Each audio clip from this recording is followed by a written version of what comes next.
পড়াশোনা শেষ করে যখন মাটির কাছে ফিরে গেলাম, সবাই মেলা কথা বলেছে, খুব হাসেছে। ক্ষেত খামারি যখন করবি তখন পড়াশোনা করতে গেলে কিসের জন্য? কিন্তু আমি তো জানতাম এই মাটি আমার ডিগ্রি, আমার ল্যাব, আমার ভবিষ্যৎ। শুরু করলাম টমেটো চাষ। মাটিও আমাকে নিরাশ করেনি।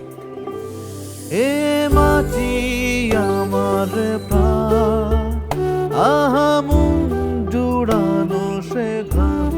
সেই থেকে ছোট ছোট লাল টমেটো আমার কাছে শুধু টমেটো না, আমার কর্মসংস্থান, আমার গ্রামের আরো 10 জনের রোজগার। আমি বাংলাদেশ। প্রাণ কোম্পানি আমার সাহস বাড়িয়ে দিয়েছে বহুগুণে।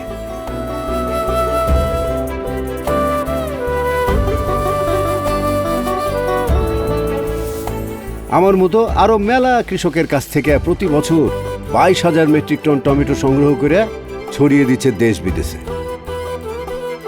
আমার টমেটো এখন বৈদেশিক মুদ্রা অর্জন করছে। ছোট হলেও দেশের জন্য তো কিছু করতে পারছি। তাই সব চাষির মতো আমিও গর্ব করে বলি, আমিই বাংলাদেশের প্রাণ।